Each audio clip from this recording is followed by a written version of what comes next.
dans ce nouveau webinaire du Club France Initiative. Un Club France Initiative dont je rappelle qu'il a pour ambition de parler, de porter les sujets d'influence de la France dans le monde, un sujet complètement au sommet de la pile en ce moment, puisqu'il a fait son apparition dans la revue nationale stratégique présentée par le ministre aux Armées, Sébastien Lecornu, en novembre dernier.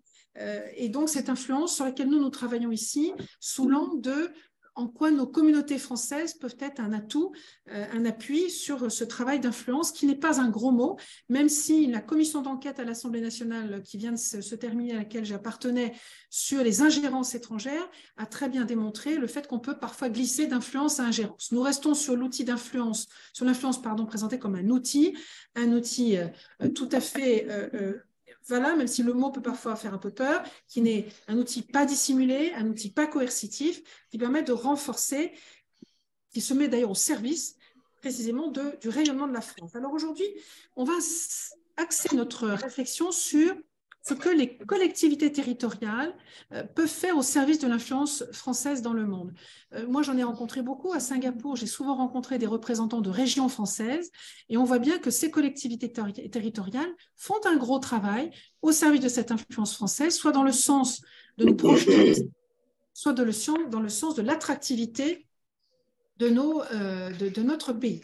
Et alors, pour en parler aujourd'hui, j'essaie de voir si je peux. Je vais vous demander si vous pouvez les uns et les autres couper vos micros pour qu'on puisse plus facilement échanger.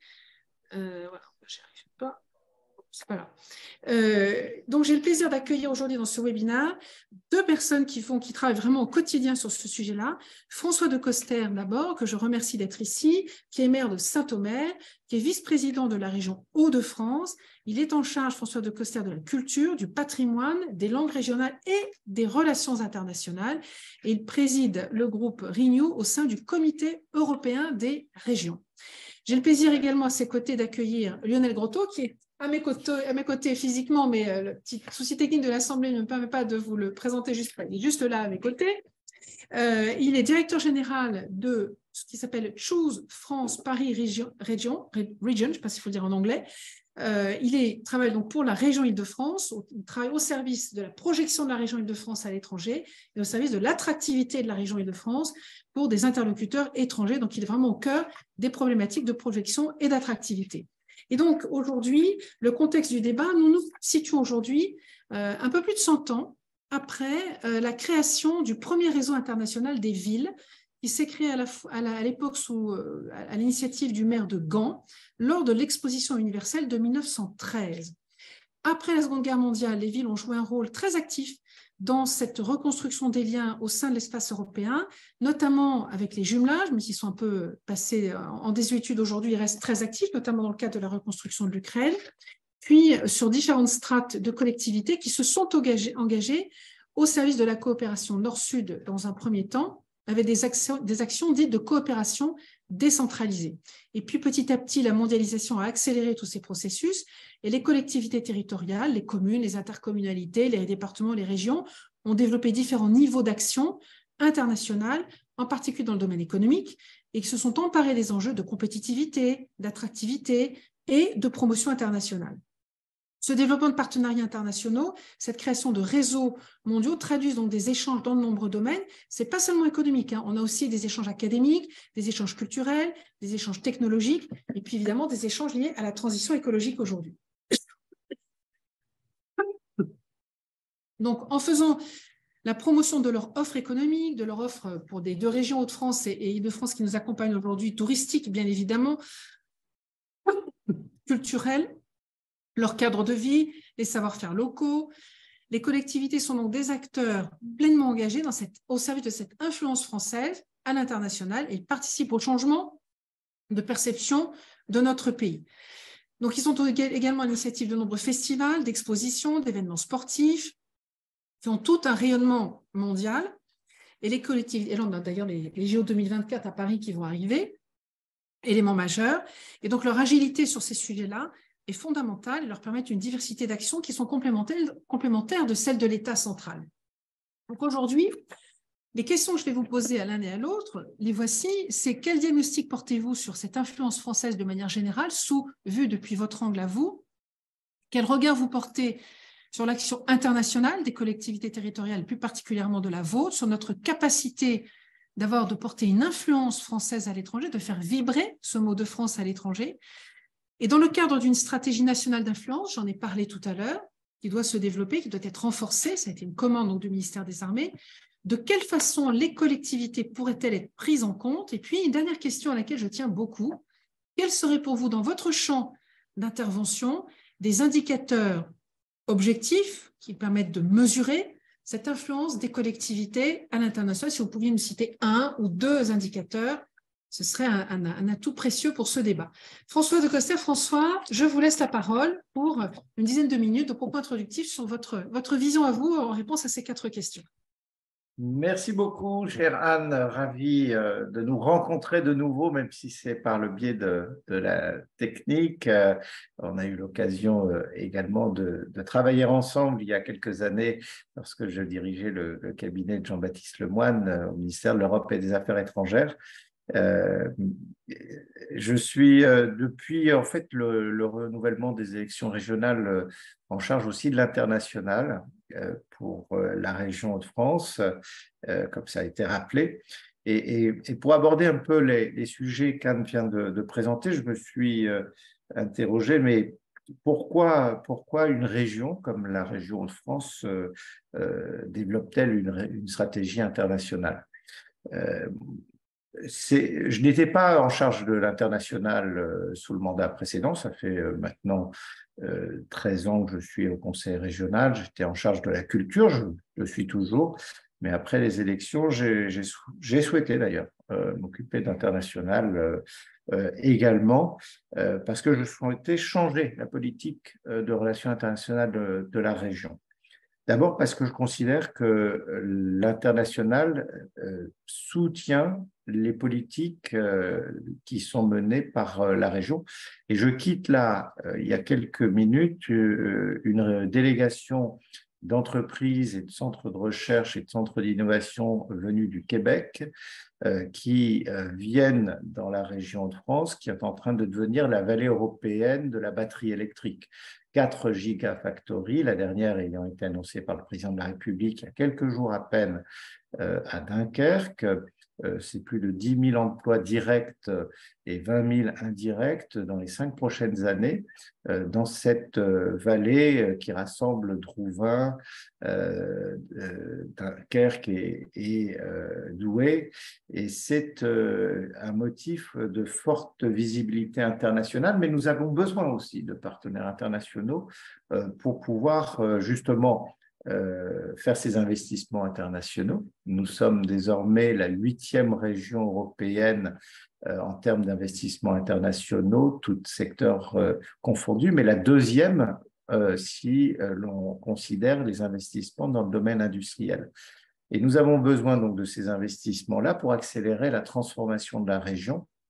Nous avons souhaité prolonger l'ambition de 3e révolution industrielle qui était portée par les équipes précédentes dès 2010 avec l'action convergente de la région Nord-Pas-de-Calais à l'époque et de la CCI de région qui était présidée par Philippe Vasseur à l'époque, qui sont allés chercher Jeremy Rifkind qui voulait justement trouver un territoire d'expérimentation de cette transformation et nous passions d'une région avec un passé minier qui était encore un peu plombant, il faut bien le dire, sur une volonté d'aller dans la transformation de notre région par une transformation de notre modèle énergétique, économique et environnemental. Aujourd'hui, c'est REV 3. Et aujourd'hui, nous avons besoin justement de ces partenariats internationaux pour pouvoir les accélérer. C'est un exemple évident. Et en tant que vice-président à l'international, je parcours un certain nombre de territoires soit parmi nos partenaires internationaux désignés ou ailleurs, pour pouvoir incarner aussi le souhait de favoriser ces implantations et de bien les accueillir Nous avons annoncé avec Roland Lescure il y a quelques mois, par exemple, la venue de Chemours sur le sud de la région Hauts-de-France, dans l'Oise, à Villers-Saint-Paul, pour une nouvelle implantation, un investissement là un peu moindre que les 4 gigafactories que je viens de présenter, mais 120 millions d'euros pour pouvoir implanter une usine sur la fabrication des membranes nécessaires à l'électrolyse pour la fabrication de l'hydrogène, parce que finalement, c'est aussi toute la question du renouvellement du modèle énergétique. Et on a besoin, et j'étais allé à Wilmington quelques semaines avant l'annonce que nous avons faite ensemble pour aller rencontrer les dirigeants et puis achever la négociation pour faire en sorte que nous puissions signer ensemble un contrat d'implantation qui réunit à la fois l'État avec ses outils, la région avec ses outils et les collectivités directement concernées, ici l'intercommunalité de Creil, parce que c'est la complémentarité de nos outils qui permet d'avoir un discours et au-delà un vrai programme d'implantation avec une signature du préfet de région, du président de région, du président de l'intercommunalité avec l'investisseur. Donc, premier point, on a besoin de ces partenariats et vous le voyez immédiatement, c'est la question qu'Anne nous pose, il y a une convergence des objectifs. Quand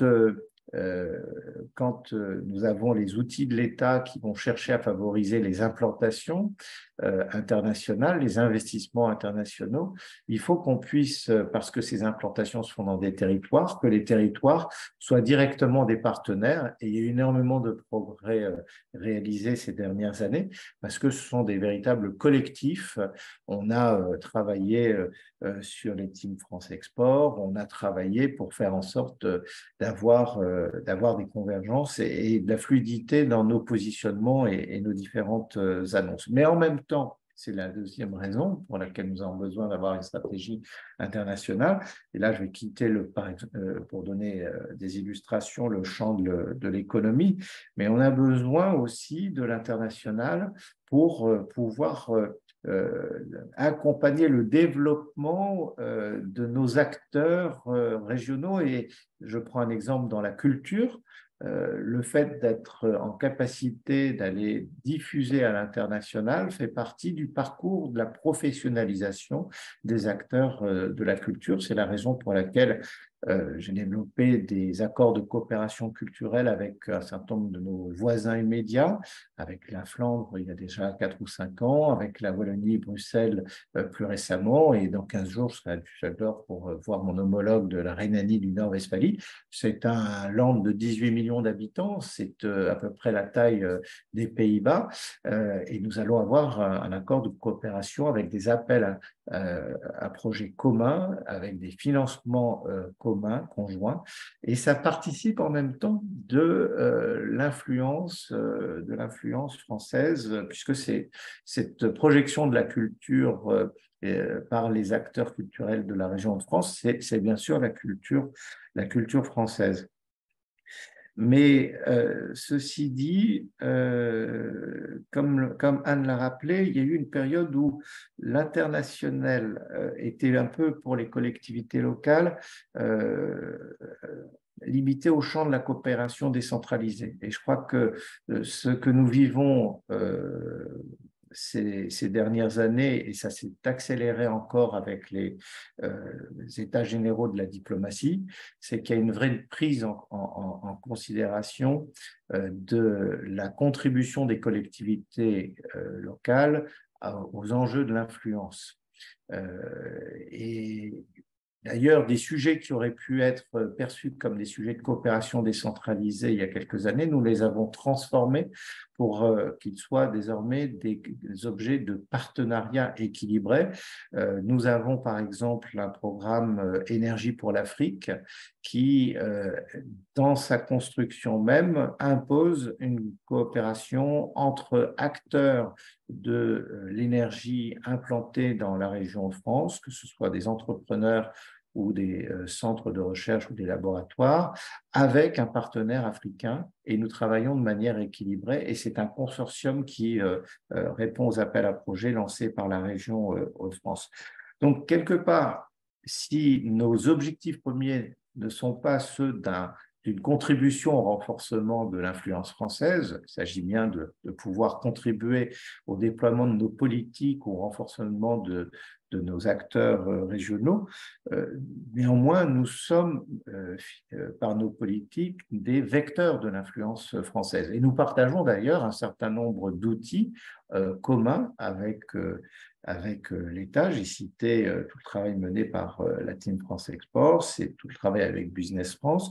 Dans le champ culturel, j'ai par exemple aussi une convention avec l'Institut français et des conventions de cofinancement de projets que nous choisissons ensemble. Maintenant, pour ne pas être trop long, comment faire mieux?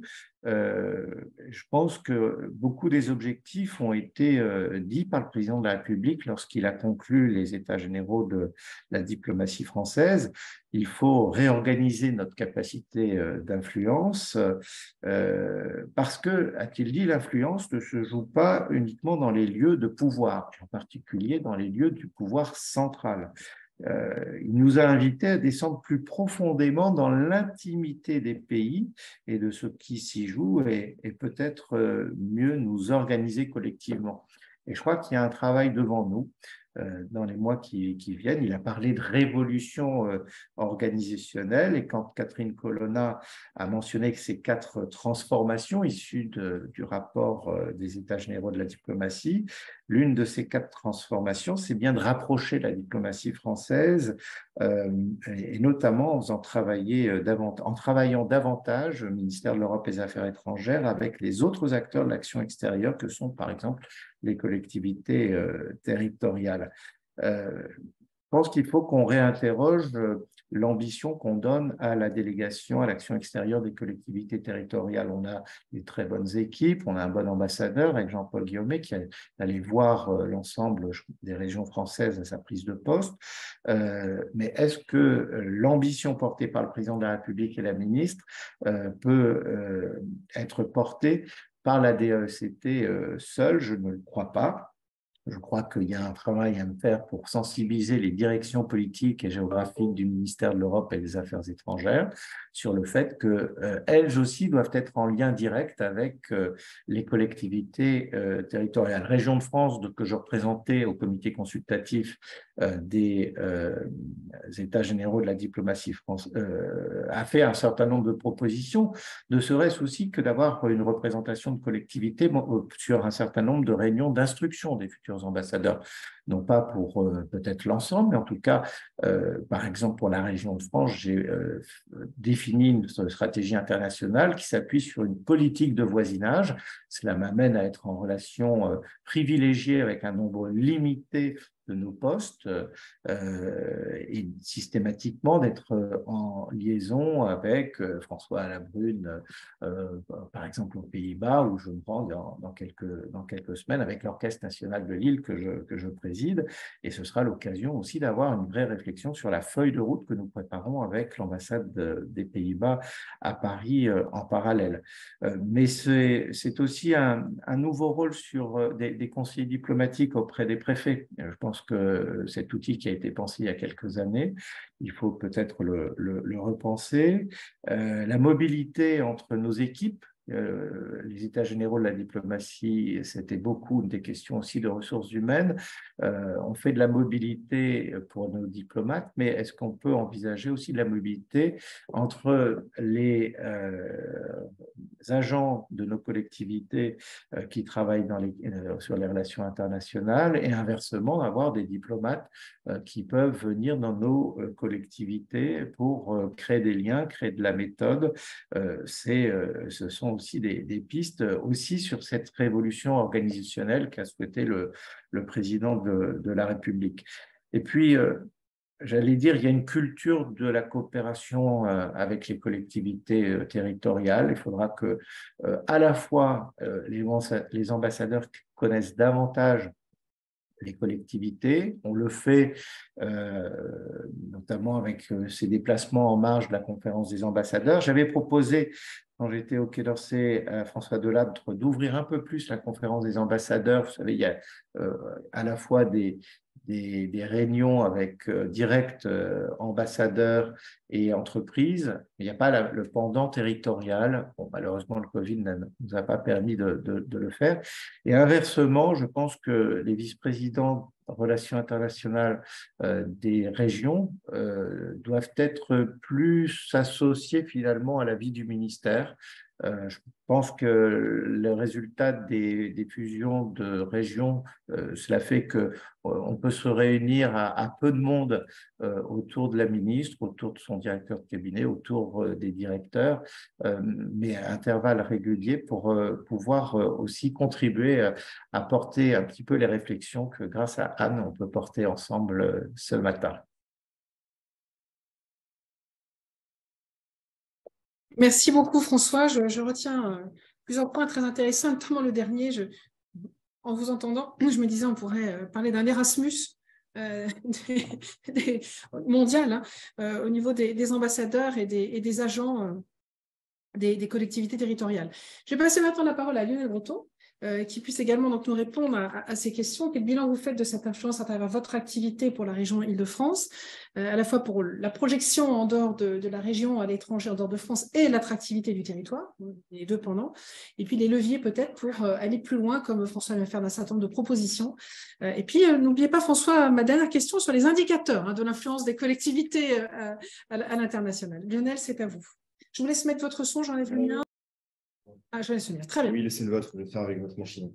Bonjour à tous, ravi d'être là. L'influence de la France, vaste sujet, bien sûr, je pense qu'on l'abordera forcément que partiellement. L'image de notre pays, de nos villes, de nos régions, il dépend aussi du type de cible. Il y en a tellement finalement, quand on regarde après les détails des types de publics, que ce soit des institutionnels, des startups, des grandes entreprises, ou selon les zones géographiques, selon les... On parle à des familles ou à des jeunes étudiants, bref, il y a une variété de sujets derrière le sujet qu'on aborde aujourd'hui qui est vraiment très importante. Ce que je peux dire, moi, pour le domaine que je suis, effectivement, qui sont les investissements internationaux en particulier, c'est qu'elle a fortement grandi depuis quelques années, puisque en 2017, si on disait Paris ou si on disait France dans le board d'une grande boîte américaine, ou si on était un Français encore plus, on se faisait rire au nez. Et ça a changé. Et ce n'est pas juste une boutade, c'est vraiment ce qui s'est passé, ce qui nous est remonté, nous, via les contacts qu'on pouvait avoir, ou via les Français présents dans les entreprises, ou via les dirigeants. Aujourd'hui, la France, en nombre d'IDE, c'est les premières en Europe. L'Île-de-France, depuis 2022, pour la première fois, est première en Europe devant Londres, en termes de nombre d'investissements internationaux. Alors, la France ne l'est pas forcément en emploi. C'est ce qu'il faut aussi avoir en tête. Donc voilà, tout dépend derrière aussi des prismes qu'on choisit, à la fois des prismes de communication, mais aussi voilà, de réalité. On parlait tout à l'heure d'industrie. Voilà, l'Île-de-France est plutôt très loin en matière d'industrie, même si c'est une forte ambition. Et par contre, elle est par exemple première au monde sur l'attraction de centres de R&D internationaux. Voilà, elle est première, comme je disais, en Europe. Tout à l'heure, on disait la Haute-France 8e, donc l'Île-de-France est première en Europe sur les investissements au global. Bien sûr, en termes d'influence, je pense qu'on a une opportunité unique. On vit un moment historique, il faut vraiment qu'on l'ait tous en tête. Les grands événements sportifs à venir, d'abord la Coupe du monde de rugby et puis surtout les Jeux olympiques et paralympiques, c'est l'événement le plus vu au monde. Pour nous, c'est l'opportunité de montrer que Paris se transforme, que Paris est plus grand que Paris, qu'il y a un grand Paris, qu'il y a des nouvelles lignes de métro automatiques. On en discutait en venant. Les Franciliens eux-mêmes ne savent pas en fait que ces lignes. Je ne vais pas rentrer dans le détail là, je n'aurai pas le temps, mais donc voilà, on est dans une opportunité unique, peut-être retenons ça. Et en même temps, je voudrais, avant de plonger dans le détail de l'action des collectivités, mentionner le fait qu'on est aussi dans un contexte international chahuté, que l'Europe est quand même fragilisée par rapport à la Chine et aux États-Unis. Et donc, au-delà des sujets dont on parle aujourd'hui, qui sont des sujets de la France, ses collectivités, où n'oublions pas qu'on est effectivement tous garants du fait que l'Europe reste attractive. On a notamment lancé une initiative qui s'appelle le Choose Europe, qui rassemble 14 métropoles européennes, 14 grandes métropoles européennes, par lequel on essaye de mutualiser nos efforts. Par exemple, on était présent au salon Collision en Amérique du Nord, ensemble. On a lancé une campagne de communication commune à destination de talents qu'on souhaitait attirer depuis les États-Unis. Et on le fait sous une bannière commune. Voilà, sur certains événements, on choisit de communiquer comme l'Europe, finalement, et pas uniquement comme Paris, comme l'Île-de-France ou comme la France. Alors, maintenant, l'action internationale des collectivités territoriales. Donc, moi, je suis effectivement directeur général de Choose Paris Région. C'est une agence qui a une mission à la fois d'attraction d'investissements internationaux, à compter du 1er juillet prochain, de visiteurs internationaux également, et puis de production internationale de films, donc dans le domaine du cinéma. Et enfin, une mission qui est un petit peu plus protéiforme, qui est l'attraction de talents, qui peut revêtir diverses réalités derrière en fonction des ciblages qu'on peut faire. Mais c'est pour nous, ça devient aussi une priorité que de rendre la région attractive pour des talents. Pourquoi? Et ça rejoint peut-être ce sujet de pourquoi les collectivités aussi dans ce débat. C'est que, en fait, lorsque vous êtes une famille, lorsque vous êtes une personne en mobilité internationale, vous allez finalement comparer, non pas des pays. Imaginez une famille qui discute de sa prochaine expatriation. Ils ne vont pas comparer la France, l'Allemagne et l'Espagne. Ils vont comparer Berlin, Paris et Madrid, et c'est l'Italie avec Milan. Mais c'est bien ça les sujets du débat, c'est bien ça les termes du débat. C'est pour ça qu'on parle de marketing de territoire, de marketing territorial. Ce sujet-là, c'est vraiment un sujet à la fois universitaire, un sujet de business, un sujet que certaines entreprises ont compris, que d'autres n'ont pas bien compris encore, mais il y a un vrai changement qui est en train de s'opérer dans plusieurs entreprises, de comprendre qu'en fait, d'une part, c'est leurs salariés qui vont décider de leur implantation. Alors certaines l'ont compris, d'autres ne l'ont pas compris. Au début du Brexit, les dirigeants des banques américaines ont dit Francfort. Aujourd'hui, c'est Paris. Mais pourquoi? Parce que les salariés ont dit Francfort non. Et donc ça, c'est vraiment un mouvement de fond qui s'est accentué avec le Covid et qui redonne le pouvoir à la fois au territoire et aux individus. Et finalement, les entreprises aujourd'hui qui ont tout compris, c'est celles qui comprennent que, en fait, c'est leur environnement local, c'est leur ancrage local, leur lien à leurs fournisseurs, à leurs clients, à leurs futurs et actuels salariés, de leur apporter une expérience globale. Ce sont les entreprises qui vont réussir demain. Et donc, aujourd'hui, si on garde une vision trop centralisée, et je parlais d'Europe tout à l'heure, donc il faut bien comprendre le propos. Je pense qu'il faut allier le global et le local, mais il faut vraiment qu'on arrive, et ça rejoint bien sûr les propos de mon collègue que je souscris en tout point, d'arriver à donner ce poids, cet impact commun, collectif, qui doit s'articuler autour du travail des collectivités. Donc, effectivement, en termes d'action internationale, on peut en citer certaines. Pour l'Île-de-France, il y a eu bien sûr le Brexit qui a été une démarche qui a été beaucoup lancée autour de l'Île-de-France. Aujourd'hui, il y a plus de 220 projets qui sont liés au Brexit qui ont choisi l'Île-de-France, qui est la région qui, en nombre d'emplois, est de loin à celle qui a le plus bénéficié du Brexit, et ce qui est un mouvement qui continue à s'accélérer. Il faut bien le comprendre. J'ai à ma droite Franck Barthélémy, qui est conseiller des Français de l'étranger, notamment sur l'Inde. Le sujet du Brexit, ce n'est pas un sujet Royaume-Uni versus Europe, c'est pas un sujet entre nous, quelque part. C'est un sujet mondial qui a un impact mondial. On était à Vivatech avec l'ambassadeur d'Inde. On a des échanges beaucoup avec la Corée du Sud, avec le Japon, auquel on va se rendre en novembre dans le cadre d'une grande délégation Île-de-France, entreprise et institutionnelle. Le sujet du Brexit, c'est effectivement un changement de perception, y compris de pays du Commonwealth, de la France, de l'Europe, dans ce nouvel environnement. Il se pose des questions aujourd'hui et c'est à nous, c'est une responsabilité collective, je pense, d'y apporter des réponses. C'est aussi pour nous d'être présents notamment sur les plus gros marchés professionnels du monde. On peut citer le MIPIM, sur tout ce qui est investissement immobilier, où pour ceux qui y sont allés, on ne compare pas, et un investisseur immobilier ne compare pas des pays, mais il compare vraiment des métropoles régionales. Le CES à Las Vegas, avec peut-être ici une dimension qui est plutôt rassemblée autour de la France, il y a un pavillon commun, et c'est aussi des initiatives qu'on pousse lorsque c'est pertinent. Et puis, sur tout ce qui est le cinéma, parce que c'est aussi un sujet qu'on suit beaucoup, ayez en tête que c'est aussi un sujet d'emploi, c'est 150 000 emplois en Île-de-France, et donc on est très présent notamment au Festival international du film d'animation à Annecy, le MIFA, au Festival de Cannes, qui sont au-delà des montées des marches. Derrière, il y a tout un travail qui est fait avec les professionnels de la filière. Donc, c'est ça notre métier, nous, en tant qu'agence d'attractivité, cette attraction d'investissement, de jouer sur l'influence française. De plus en plus, on ajoute effectivement à nos travaux ce sujet des indicateurs. Alors, je ne veux pas être trop long, mais je crois que vous vouliez également qu'on aborde le sujet de qu'est-ce qu'on peut faire mieux. Oui. Qu'est-ce qu'on peut faire mieux? Je ne me répéterai pas déjà avec ce qu'a dit François de Corster, parce que je pense que on partage en fait. Je pense que les constats, on les partage peut-être depuis trop longtemps. Et donc, dans le moment historique qu'on vit, c'est peut-être le moment de la mise en œuvre, je l'espère en tout cas. Et donc, je dirais, cette coopération, cette confiance, moi je dirais cette confiance qu'il faut qu'on arrive à créer entre les différents acteurs qui travaillent pour l'attractivité. Moi, j'ai la chance d'être aussi détaché du ministère des Finances, de connaître ce milieu des ministères, des cabinets, et donc j'exerce cette activité d'influence déjà parce qu'elle commence par là. On est en France et on sait qu'un investisseur, quand il vient en France, il parle à un ministre. Si un ministre donne une localisation, l'investisseur, on peut lui parler derrière. Si jamais le ministre a donné une autre localisation, il ne viendra pas chez nous. Si la localisation qui a été donnée n'était peut-être pas forcément la bonne, parce que le ministre avait une vision peut-être partielle des sujets en cours, des enjeux de territoire, des opportunités. Moi, j'ai reçu encore ce week-end des opportunités de foncier qui sont disponibles. Elles ne l'étaient pas vendredi, elles le sont aujourd'hui. Donc, est-ce que le ministre a toujours les réponses?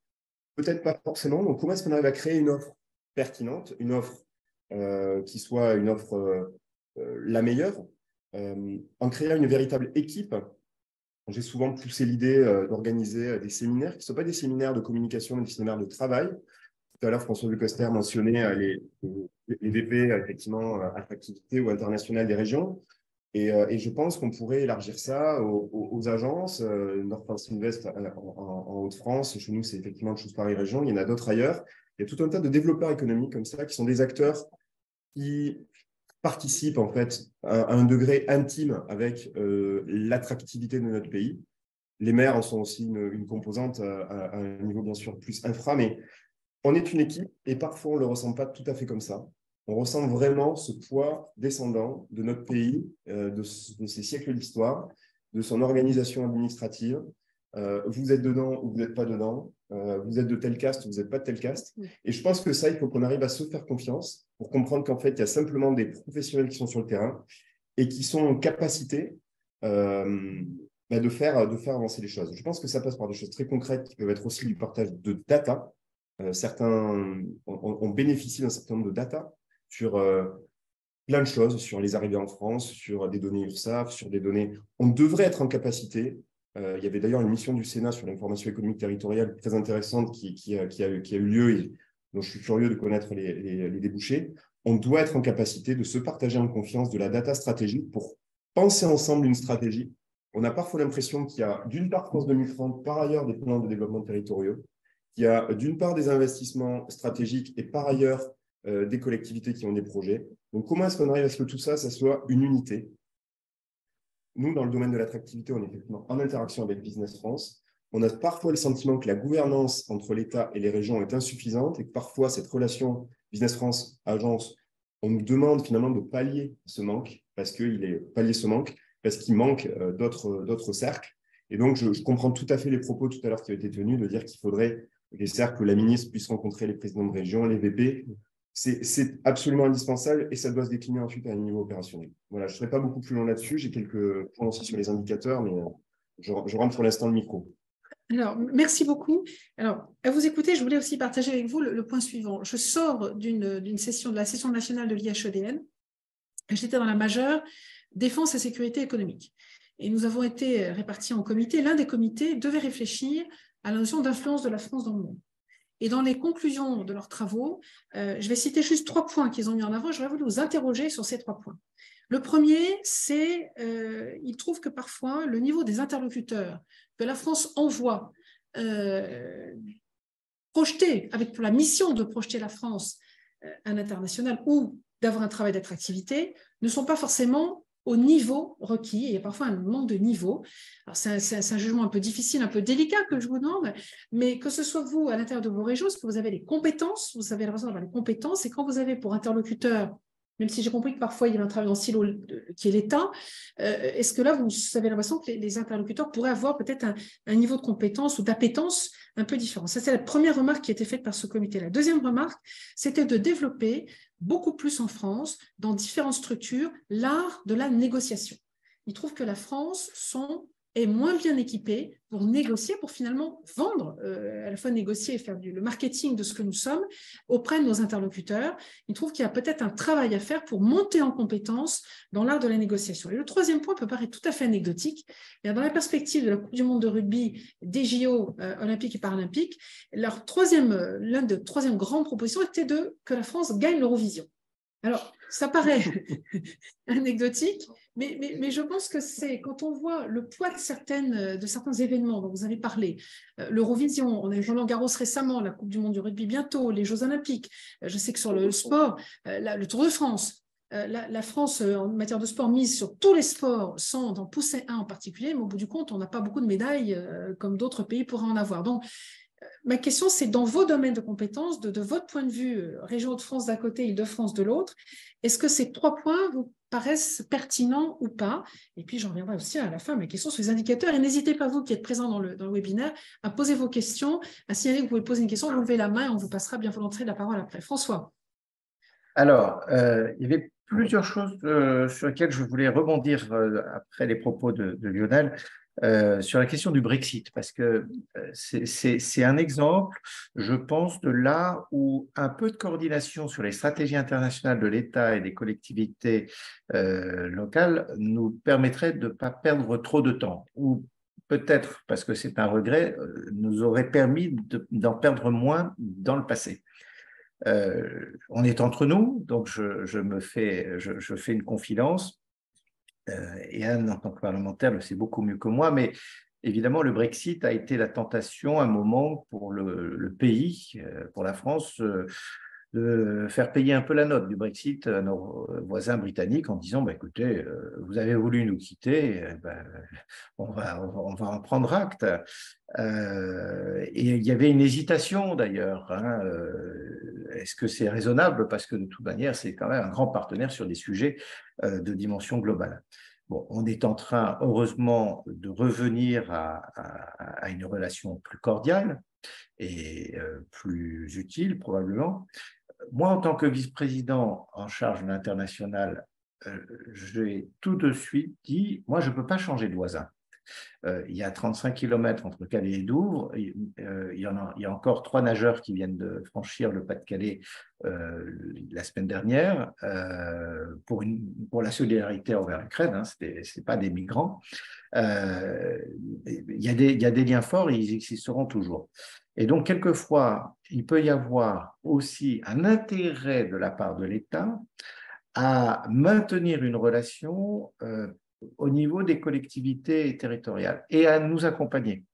Et la relation entre collectivités territoriales françaises et pendant britanniques, c'est très compliqué parce que c'est un pays qui n'est pas du tout organisé comme nous, parce que nous n'avons pas des régions comme les nôtres et que tout ceci est… Alors, ça peut marcher avec le Pays de Galles, avec l'Écosse, mais et là, on a souvent des relations très privilégiées.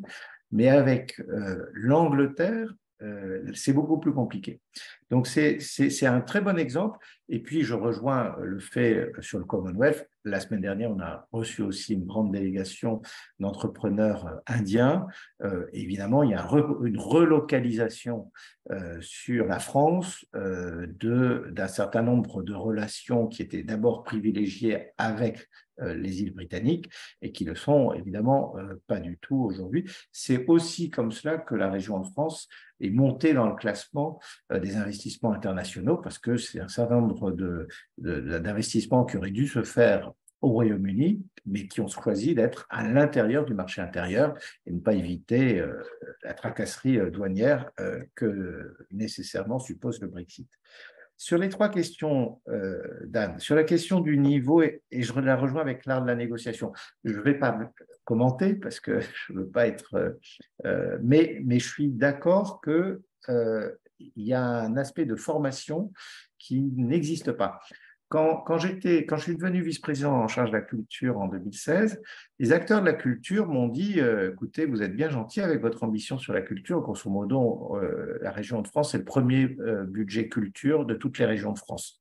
On est devant l'Île-de-France avec la moitié d'habitants et c'est reconnu, c'est comme ça, c'est une ambition. On a augmenté le budget de 51% sur le premier mandat.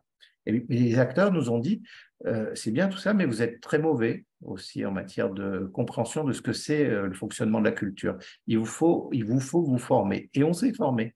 On a fait un cycle avec Sciences Po Lille qui a été suivi par beaucoup des élus régionaux de la commission en charge de la culture. On l'a refait pour ce deuxième mandat de la région de France, mais toujours dans la culture. Et on ne l'a pas fait sur l'international.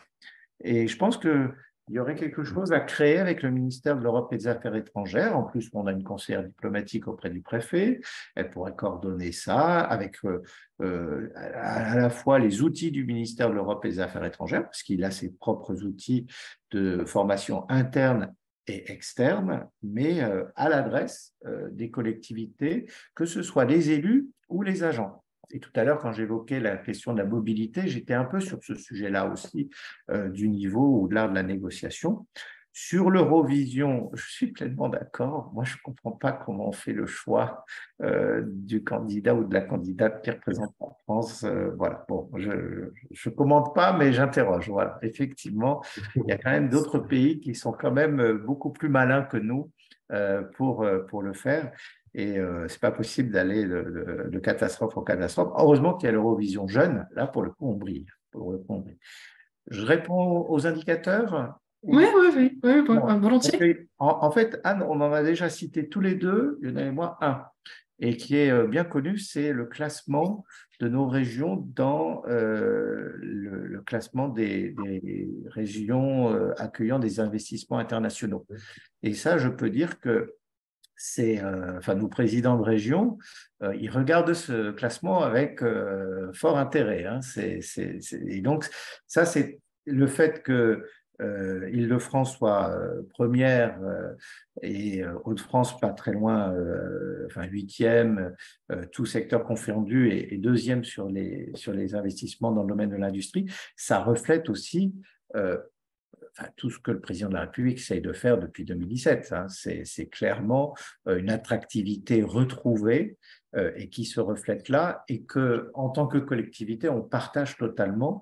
Et donc, c'est un indicateur qui existe, qui est très, très suivi. Alors, s'il faut en inviter d'autres, globalement, je trouve que moi, j'essaye de suivre l'internationalisation des temps forts de ma région. Alors, quand c'est dans le domaine de la culture, on vient par exemple avec la ministre de la Culture d'inaugurer les Rendez-vous d'Amiens de la bande dessinée. C'est le deuxième festival de BD de France. Les 2/3 des auteurs ou des maisons d'édition qui ce sont des intervenants internationaux. Donc ça illustre aussi cette proportion aussi à accueillir des interlocuteurs internationaux, aussi un vecteur d'influence. On regarde beaucoup, par exemple, si on prend d'autres sujets, le Forum international de la cybersécurité qui se tient pour l'Europe à Lille, le nombre de stands internationaux, c'est aussi un vecteur d'influence très, très important. Et quand on a créé avec le ministère de la Culture, par exemple, Sérimania, pour en faire le festival international de la série, on a tout de suite dit que ça a une vocation internationale. Je regrette un petit peu, mais j'essaie de le dire aux équipes de Sérimania, j'essaie de le dire avec le réseau diplomatique proche. Il faut que les attachés audiovisuels, par exemple, relaient davantage les appels à candidature pour ce type de festival. Ils le font pour certains, mais pas pour tous, et ça, il faut qu'on arrive à sensibiliser. Autre type d'indicateur, c'est précisément par contre le match retour, c'est le nombre de collectivités françaises présentes dans des grands rendez-vous internationaux. On a parlé du CES de Las Vegas, par exemple. Là, dans la délégation française, il y a beaucoup d'acteurs qui sont venus par les régions, et c'est un facteur important qui fait qu'au total, la délégation française compte à Las Vegas. Et puis, parce que les indicateurs, ça doit être aussi un peu de la statistique un peu bête et méchante. Je vais en proposer un. Je ne sais pas s'il veut me faire des amis avec ça, mais quel est le nombre de délégations issues de collectivités locales reçues par chaque poste diplomatique français à l'étranger? Je dis ça pourquoi? Je dis ça pourquoi? Parce que, voilà, moi, j'étais 11 ans en cabinet ministériel, j'étais 8 ans conseiller diplomatique, j'ai été DIRCAB adjoint, puis DIRCAB au Quai d'Orsay. Bon, je connais quand même pas mal nos interlocuteurs dans les postes et du coup, j'ai une relation qui est très fluide. Vraiment, moi, c'est un plaisir de travailler avec eux, c'est des grands professionnels.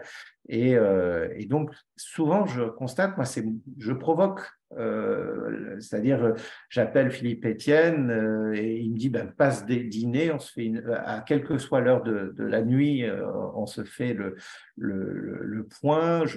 François Labrune, auquel je faisais référence tout à l'heure, ben, je lui ai dit il y a 3 jours, écoute, je viens avec mon orchestre, c'est l'occasion de se voir et de faire 1 heure et demie, etc. On va monter en Inde une réunion. Alors, je crois que ce sera Thierry Matou qui sera en poste à ce moment-là, après Emmanuel Lenin. C'est facile. Mais malgré tout, je remarque que ça ne va pas dans l'autre sens. Je n'ai pas les ambassadeurs qui m'appellent en disant, tiens, on comprend que la vision le projet de la région Hauts-de-France va dans telle ou telle direction. Ça nous interpelle pas mal parce qu'on pourrait vous mettre en relation soit avec des interlocuteurs nationaux du pays de résidence ou d'autres collectivités territoriales. Je ne veux pas dire qu'ils ne s'en soucient pas, mais je remarque que ça ne va pas dans l'autre sens. Donc, s'il y avait un indicateur, peut-être que ça irait dans les deux sens. Voilà. Très utile, François. Merci beaucoup. Alors, Lionel, sur ces 3 points. Alors, la mission de projeter la France, est-ce qu'elle est au niveau requis? Je pense qu'il ne faut pas faire de procès d'intention déjà. Il y a un certain nombre d'élus locaux qui sont des élus engagés, qui parlent parfaitement anglais et en général, une région ou un territoire qui envoie des ambassadeurs à l'international, qui a quand même conscience qu'ils sont leur voix à l'international. Et donc, moi, j'ai plutôt pas vu depuis les 5 ans et un peu plus que je travaille sur ces sujets de retour catastrophés, soit de partenaires à l'international, de régions étrangères à l'international qui auraient voulu passer une délégation. Je parle même pas que de la région Île-de-France, là, c'est même plus large. Je sais que voilà, la région Occitanie fait aussi pas mal de choses à l'étranger, la région Rhône-Alpes aussi, qui ont des relations en Europe très, très, très nourries. Enfin bref, c'est pour montrer que c'est un peu plus large mon propos. Voilà, moi j'ai quand même le sentiment qu'il y a voilà, pas de procès d'intention, je pense que c'est important. Donc pas considérer qu'il n'y a que en gros les ministres ou des délégations ministérielles qui peuvent apporter quelque chose. Et après, je rejoins effectivement le fait que peut-être qu'il y a des formations à renforcer. Ça, de toute façon, c'est toujours positif. Hein. Je pense que le sujet de la formation des élus en général est un sujet en soi, parce que les élus peuvent être naturellement très pris par des tâches du quotidien et que peut-être que parfois on sous-estime l'importance de la formation. Je sais que nous, en interne, le sujet de la formation, c'est pas du temps, on ne considère pas que ça comme du temps perdu. On y passe beaucoup de temps, on sait que pendant ce temps, on n'est pas en mission à l'international, mais on se forme sur les soft skills, on se forme sur des sujets de compétences métiers, etc. Peut-être que c'est un sujet effectivement plus large pour le pays. Sur l'interculturel, vous pouvez vous couper sur l'interculturel, comment on aborde tel ou tel pays. On le fait aussi. Je vais au Japon là bientôt, est-ce qu'on vous a éclairé sur comment on se comporte avec des Japonais, comment on les comprend? On a notamment mis à disposition de nos collaborateurs une plateforme digitale qui s'appelle le Guest Move, et sur laquelle ils ont effectivement accès, alors c'est à la demande, et il y en a certains qui sont très assidus, d'autres moins, en fonction de ce qu'ils souhaitent. Hein. Enfin, après, on ne peut pas forcer les gens malgré eux. Mais voilà, ils peuvent comprendre les différences de culture. Et puis, en général, France-Japon, par exemple, puis ensuite comparer eux par rapport à leur propre manière d'être. Enfin, bref, donc effectivement, c'est à la fois des sujets comme ça, des sujets plus l'attractivité sur tel sujet, ou se former sur le quantique, voilà, j'ai envie de me former. Donc on passe beaucoup de temps à se former, effectivement, et c'est essentiel. Voilà, bon, développer l'art de la négociation, je pense que ça rentre un peu dans ce même domaine. Donc voilà, que la France gagne l'Eurovision, oui, c'est sûr que on rentre, et c'est pour ça que j'avais fait mon propos introductif, où j'avais volontairement voulu être humble aussi dans mon propos. Je pense que oui, c'est un ensemble. C'est un ensemble, et par rapport aux différentes cibles que j'évoquais, certains éléments comme cela peuvent résonner d'une manière plus forte. J'ai bien aimé la remarque de François. Effectivement, soyons malins, juste comprenons l'exercice aussi pour ce qu'il est, et soyons malins dans l'influence, dans l'image qu'envoie notre pays, pour que voilà, c'est pas forcément que l'image soit une monographie. Je pense que c'est important. On est un pays divers et diversités qui doivent et qui peuvent s'exprimer. Et je pense que c'est une image qu'il faut qu'on renvoie aussi, cette diversité, parce que c'est une image aussi d'accueil. Et puis peut-être que c'est ce qui nous particularise dans cet accueil des Jeux Olympiques. On n'est pas les Français arrogants qui finalement concentreront les Jeux, mais c'est un endroit pour faire rayonner le monde, peut-être à l'opposé de certains de nos partenaires qui ont fait le choix de plus se replier sur eux-mêmes. C'est un défi qui nous guette aussi. Donc voilà, peut-être continuons à donner cette image de diversité et en même temps, soyons lucides, soyons malins et comprenons que tout ce qu'on fait est effectivement perçu, interprété. Donc voilà, il faut juste le savoir. En termes d'indicateurs, effectivement, c'est une question importante, intéressante. On passe beaucoup de temps à travailler sur quels sont les bons indicateurs. Il faut qu'on regarde. Le nombre d'investissements directs internationaux, je pense que c'est la métrique historique. Donc, il faut le prendre comme une base et en même temps une base qu'il faut qu'on dépasse. Il faut vraiment qu'on la dépasse tous parce qu'on se rend bien compte qu'avoir de plus en plus d'investissements, tout dépend de quels investissements. Le montant Alors, peut-être plus la filière que le montant, je dirais, parce que ce que je veux dire, c'est plus que ce qui est en train de se passer aujourd'hui, c'est vraiment un débat qu'on partage avec nos collègues en Europe, hein, c'est les aspects qualitatifs de ces investissements. On doit être en capacité de pouvoir se donner des thématiques partagées, prioritaires, sur lesquelles peut-être déjà on fait des focus. Nous, on mesure tous les investissements qu'on attire en Île-de-France, on les mesure au prisme des indicateurs de développement durable de l'ONU. Donc, on se donne effectivement comme objectif de pouvoir avoir de plus en plus d'investissements à impact positif, voire de n'accompagner plus que les projets qui sont à impact positif, d'avoir une communication externe qui soit très, finalement, presque en disant, on est exigeant, quoi. On est exigeant, on choisit. Et en disant qu'on est exigeant, on attire finalement des projets qui sont meilleurs aussi.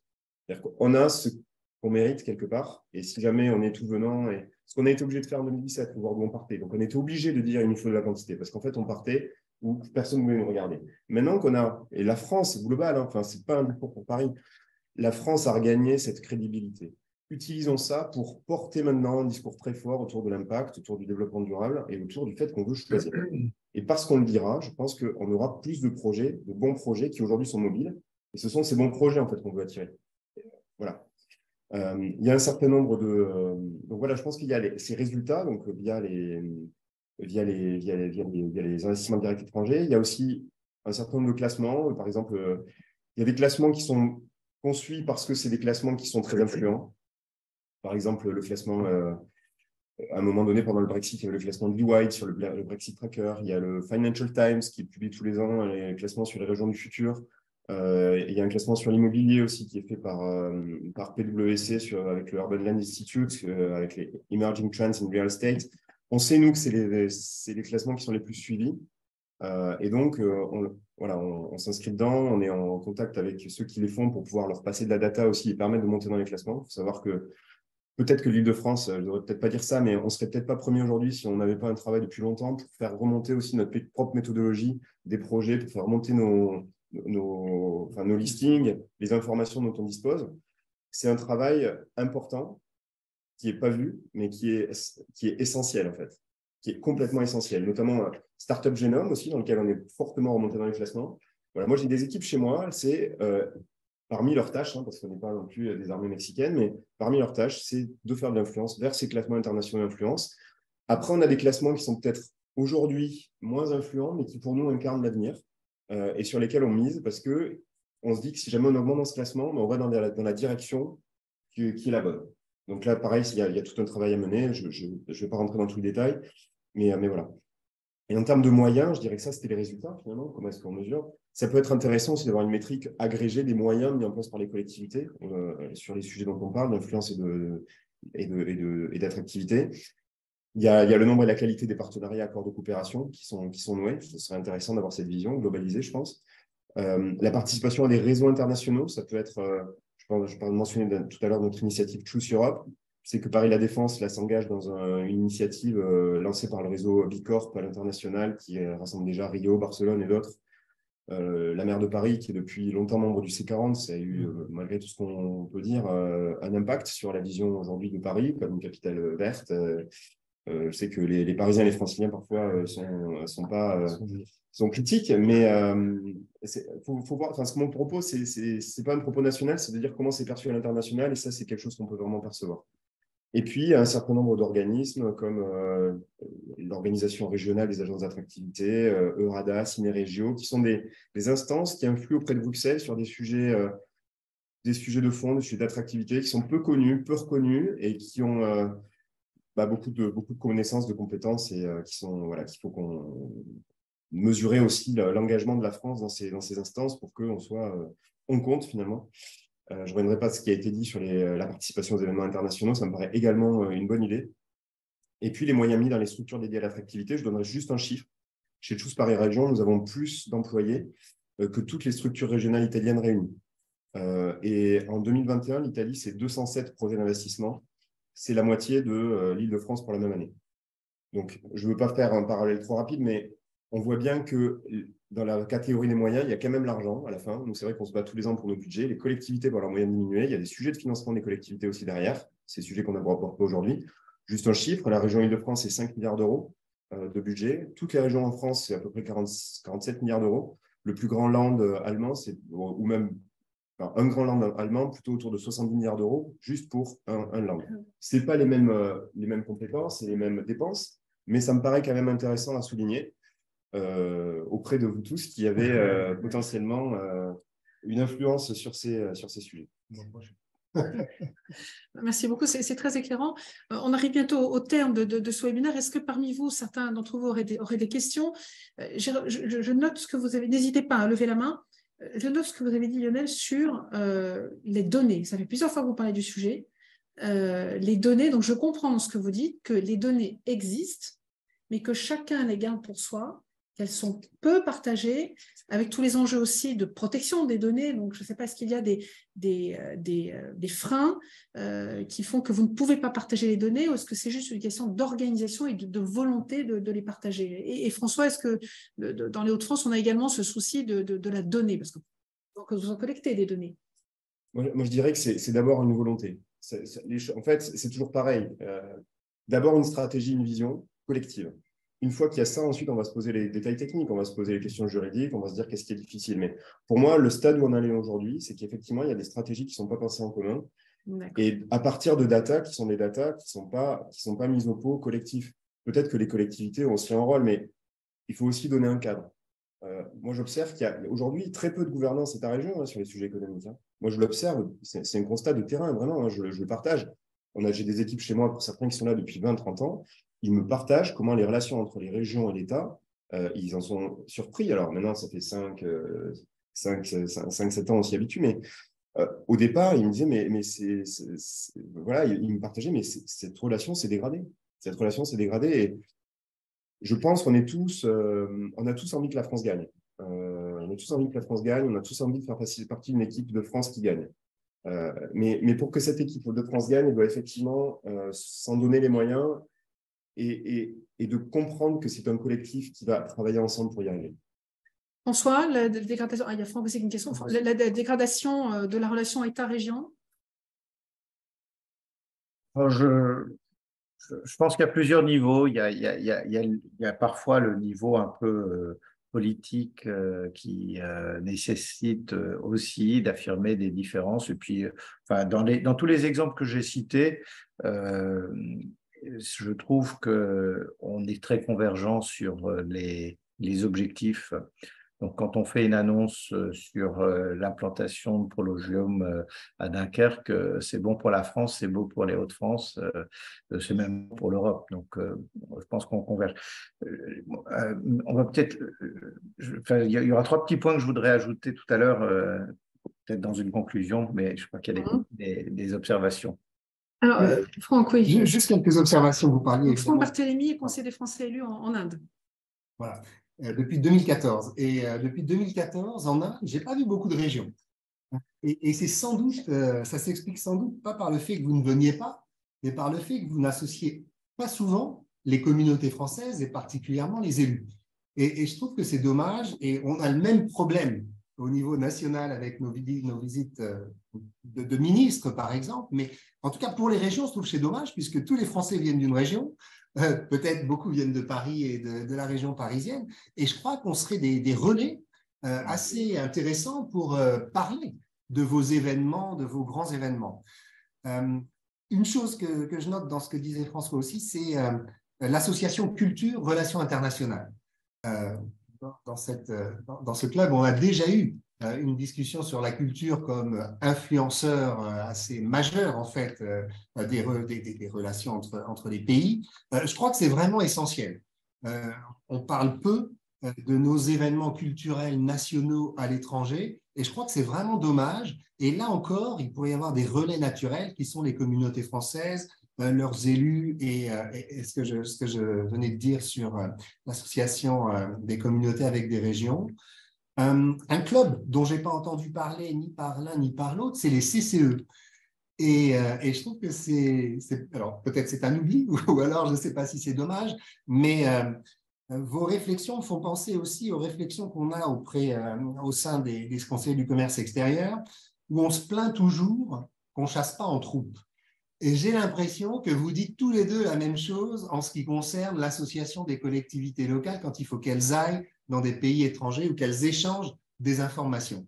Et on fait le même constat, malheureusement, dans le milieu de l'entreprise, où on ne sait pas, contrairement aux Allemands, contrairement aux Italiens, même si leurs résultats sont moins bons que les nôtres, j'ai l'impression qu'on ne sait pas jouer collectif.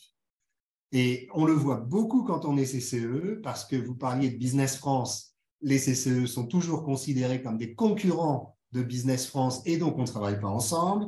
C'est Business France pourtant qui est chargé de l'attractivité de la France, ou en tout cas maintenant un nouveau département de Business France. Ce sont les CCE qui sont chargés de faire remonter à Bercy l'indicateur sur l'attractivité de la France et personne ne travaille ensemble. Donc c'est vraiment quelque chose qui me semble assez dommage. Et je ne sais pas s'il y a une voie d'amélioration dans ce sens-là, mais peut-être. François qui lève la main. et peut-être qu'il y a des choses à faire.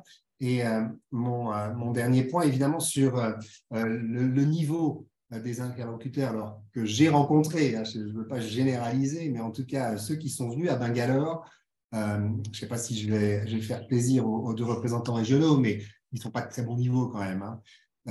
Moi, j'ai rencontré depuis 2014, pas beaucoup de régions, mais je vais les citer, la Réunion, la Bretagne, l'Occitanie, qui à l'époque, je pense, s'appelait Midi-Pyrénées, et le Grand Paris, qui est sans doute aujourd'hui rebaptisé. Sincèrement, les délégations, des fois, on se demande pourquoi elles viennent. Les seules qui m'ont impressionné, et sans doute parce qu'elles ont associé les élus, c'était l'Occitanie. Et ceux-là, ils sont vraiment bien organisés, à tel point que parfois, en Inde, ils ont même eu des représentants permanents. Et je trouve que si on veut faire grossir nos régions à l'étranger, les représentants permanents des régions, peut-être dans les grandes villes, c'est vraiment quelque chose qui me semble assez essentiel, parce que finalement, c'est en parlant des régions localement qu'on arrive à les faire connaître.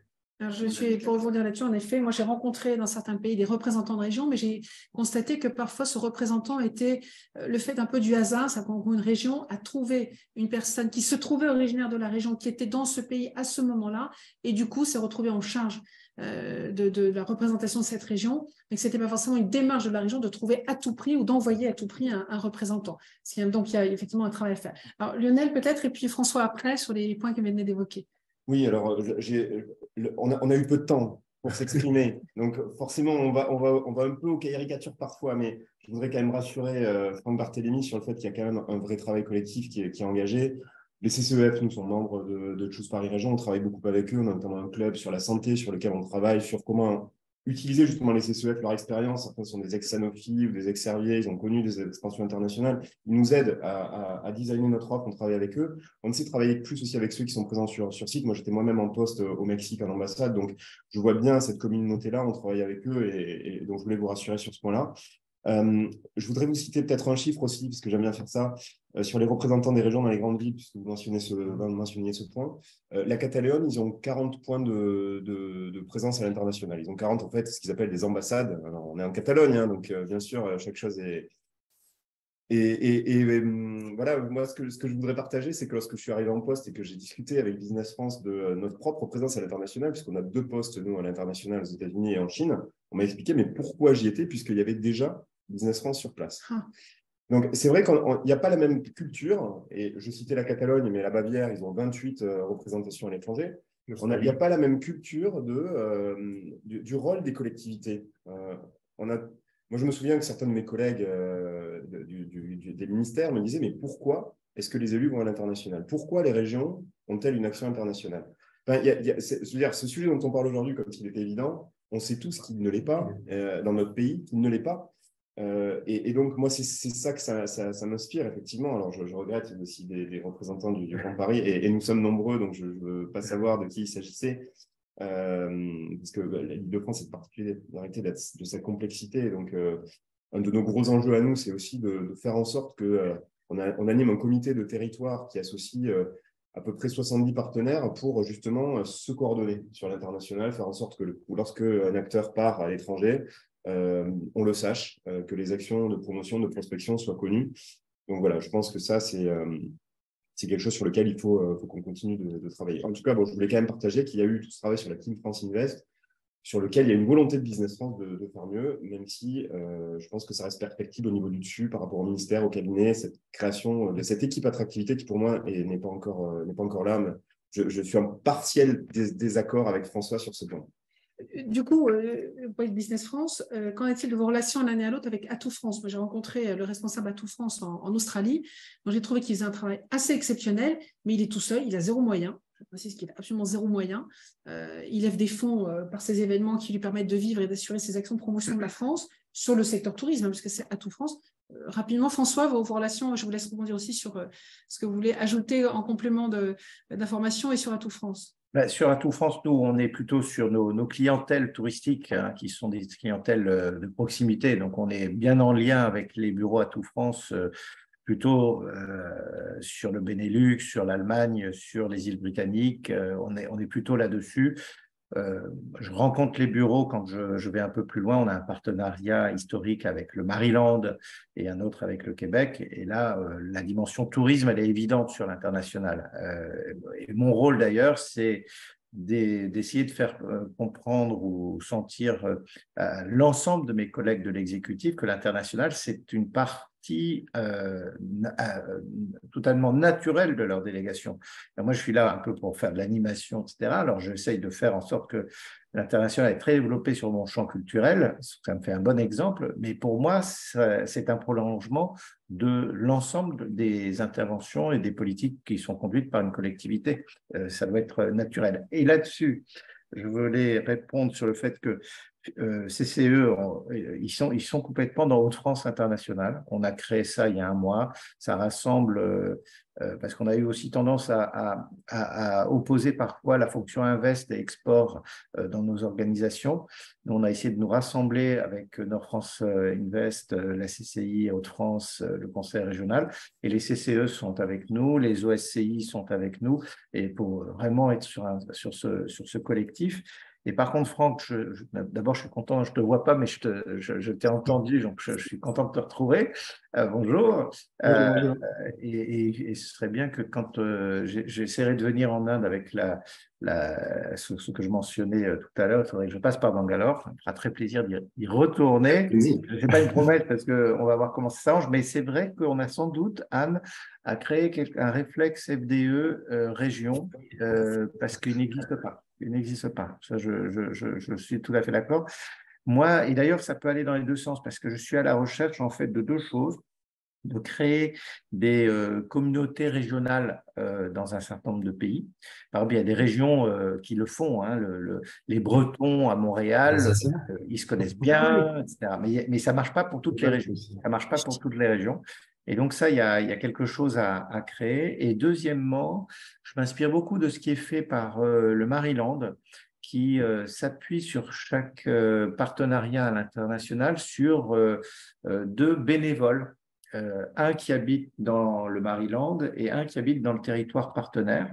Ils sont vraiment des gens engagés, ils ne s'appellent même pas représentants du Maryland en France, mais enfin, ce sont des interlocuteurs. Et donc, moi, je vais progressivement essayer de faire ça aussi. Mais il y a sans doute quelque chose d'innovant à faire entre les Français et l'étranger et au moins le niveau régional, je pense.